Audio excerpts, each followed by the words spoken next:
Welcome to the Explainer. Look, if you've ever flipped open a Cambridge IGCSE 0580 mathematics past paper, stared at a complex compound shape, and felt that immediate wave of panic, you are exactly in the right place today. I am going to be your chief strategist. We are going to approach this exam like a top barrister preparing for a massive case. No more overloading your brain with raw, disconnected math facts. No more rushing and missing the core requirements of the question. Today, we are building an undeniable, airtight case for your top grade. We are going to build your geometric skills step by step, turning what looks like a completely chaotic jumble of lines and curves into logical, easily solvable puzzles. Let's get right into the strategy. Here is our master plan, our agenda for today's session. We are going to build our exam strategy using what I like to call the architect's progression. We start with the simple lines, 1D perimeters. Then we expand into 2D flat areas. After that, we're introducing the trickiest evidence, curves and sectors. And finally, we'll build our case all the way up to 3D prisms and cylinders. Section 1. 1D. The perimeter foundation. Let's dive right into this by starting with the absolute ground floor of all geometry. Okay, at its absolute core, the perimeter is simply the continuous line forming the boundary of a closed geometric figure. I want you to literally visualize yourself shrinking down and walking along the exact outer edge of a shape until you end up right back where you started. You just add up the lengths of all the sides you walked on. Simple, right? Well, not quite. The examiner isn't going to just hand you all the numbers. Finding missing lengths before you can even begin adding them up is a classic guaranteed trap on the 0580 exam. You are constantly going to have to play detective, using parallel lines and your knowledge of shape properties to deduce a missing segment before you can calculate the total distance. And right away, here is a massive piece of evidence you need to log in your brain. This is our first official examiner's warning from the source material. Listen to me. You will drop incredibly easy marks if you forget to include units like centimeters, meters, or kilometers in your final answer. It is literally throwing points away. It's such a shame to do all the hard analytical math correctly, completely nail the logic, and then lose a mark simply because you left the unit blank at the end. Make it a non-negotiable habit.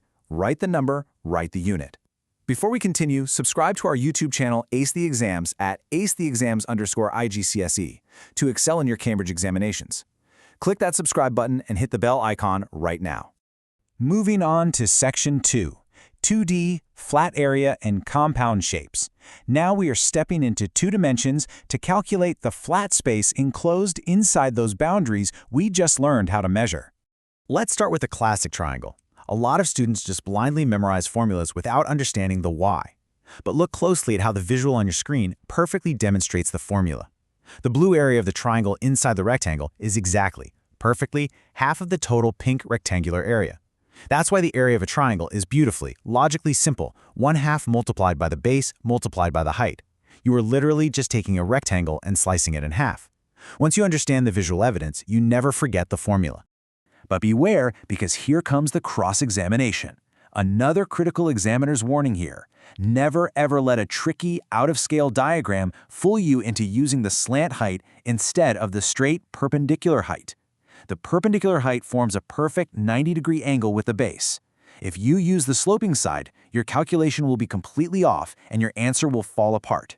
Always look for that little square right-angle symbol or calculate it yourself. That is your undeniable proof of height. Now look at this. This brilliantly illustrates how a parallelogram is really just a rectangle wearing a disguise. If you literally cut a right-angled triangle off one slanted end of a parallelogram and magically rearrange it by sliding it over to the other side, it locks in to form a perfect standard rectangle. Because of this elegant geometric transformation, its area formula is wonderfully simple. Just the base multiplied by the perpendicular height. No halves, no complex fractions, just base times height. Okay, I want you to physically screen grab this table right now. This consolidated list is your ultimate cheat sheet, your primary evidence file for basic 2D shape formulas. You've got your standard rectangle, your triangle, your parallelogram, and the trapezium, which remember is just half the sum of the parallel sides, often called A and B, multiplied by the perpendicular height. Memorize these, drill them into your head because they are the foundational building blocks for everything else we are about to do. And why do I call them building blocks? Because of compound shapes. This is where Cambridge separates the top-tier students from the rest. When facing complex compound shapes on your exam, your absolute best strategy, your master plan, is to physically draw dotted lines on your paper to split them into the basic rectangles and triangles we just learned. You are taking a terrifying, complex problem and instantly turning it into 2 or 3 incredibly simple ones. You divide and then you conquer. But you must be careful during the execution phase.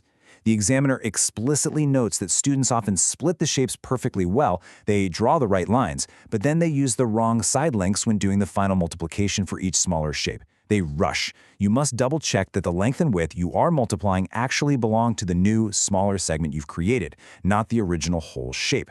Stop scrolling. Subscribe to our YouTube channel, Ace the Exams, at acetheexams_IGCSE to excel in your Cambridge examinations. We've helped thousands of students improve by 2 to 3 grade boundaries. Join them right now by subscribing to @acetheexams_IGCSE and turn on all notifications so you never miss our weekly exam strategy sessions. All right, Section 3, the curve, circles, and sectors. We've mastered the straight lines. Now let's see how this builds out our geometric toolkit by introducing curves into the mix. This is where a lot of candidates lose their footing, but we won't. For full circles, we bring in our best friend, pi. The circumference, which acts exactly as your perimeter going all the way around the outer curve, is calculated as pi times the diameter, or 2 times pi times the radius. Meanwhile, the area, that flat colored-in space inside the line, is pi times the radius squared. Notice how the formulas are made of the exact same symbols, a 2, a pi, and an r. They're just arranged differently. It's a very common spot for a memory slip, so lock in the visual difference. Squared for area, multiplied by 2 for circumference. So, the crucial point of analysis here is double-checking your diagram. As the source material loudly points out, do not ruin a perfectly memorized formula by accidentally plugging in the diameter when the formula strictly requires the radius. It happens all the time under exam pressure. Remember, the radius goes from the center point to the edge, while the diameter goes all the way across through the center. Always have the diameter if your formula needs the radius. Check your evidence before you calculate. But what happens if an exam question doesn't give you a full circle? What if it only gives you a slice of the pie? That specific slice is called a sector, and dealing with it requires a slight adjustment to our strategy.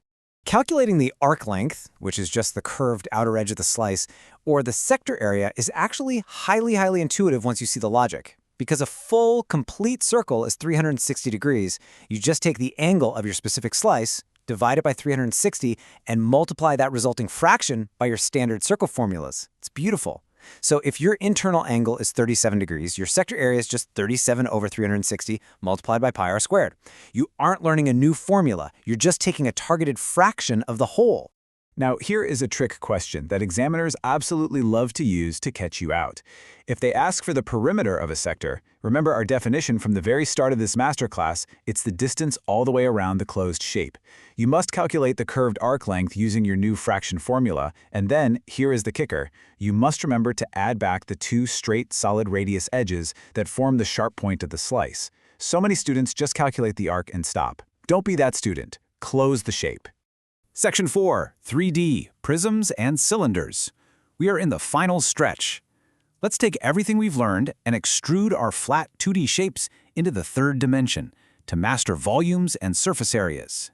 First up, we have the prism. By definition, a prism is just a 3-dimensional shape that maintains the exact same cross-section throughout its entire length. The easiest, most foolproof way to visualize this? Think of a prism like a perfectly baked loaf of bread. If it's a true mathematical prism, every single slice you cut from that loaf, from front to back, will be the exact same 2D shape, whether it's a triangle, a rectangle, or a trapezium. And because of this perfectly uniform shape, the volume is remarkably easy to calculate. You simply calculate the flat area of that front slice, the cross-section, using the exact 2D formulas we already reviewed and memorized, and then you multiply it by how long the object is pushed backward into space. Area of the front slice multiplied by the length. That's the entire formula. It's essentially 2D math with one extra step of multiplication. This elegant logic applies perfectly to cylinders, too. Think about it. A cylinder is really just a circular prism. The front slice is a perfect circle. So, the volume is simply the circle's area, pi r squared, multiplied by the cylinder's height or length.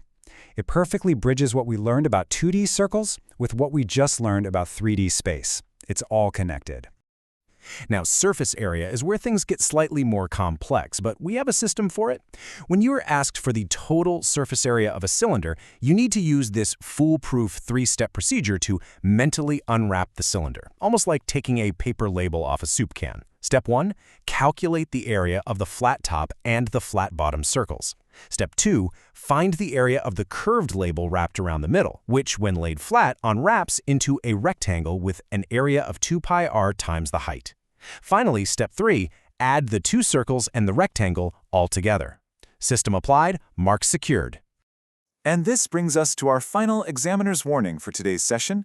When calculating the surface area of any prism, sketch out the flat, unfolded net of the shape right there on your exam paper. By drawing out every single rectangle and triangle that makes up the 3D shape, you ensure you don't accidentally forget to add one of the hidden sides to your final total. It's visual proof. Students who implement these mathematics strategies see an average improvement of 2 grade boundaries, but only if they practice consistently with our weekly videos. Here's your final reminder. Subscribe to our YouTube channel, Ace the Exams, at Ace the Exams IGCSE to excel in your Cambridge examinations. Subscribe right now to @Ace the Exams IGCSE and click that bell. Don't let another exam pass you by. We have built an incredible, totally rock-solid foundation today. Now that you've mastered calculating one-dimensional perimeters, combining 2D areas, and extruding flat shapes into full 3D volumes, think about this.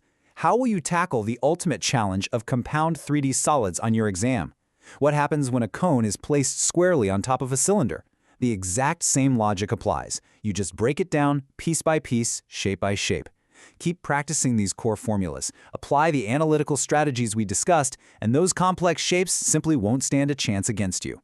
Drop a comment below with your target grade for mathematics and the biggest challenge you're facing. Our team responds to every comment. Like and share this video with a study partner. Ace the Exams, your Cambridge success starts here.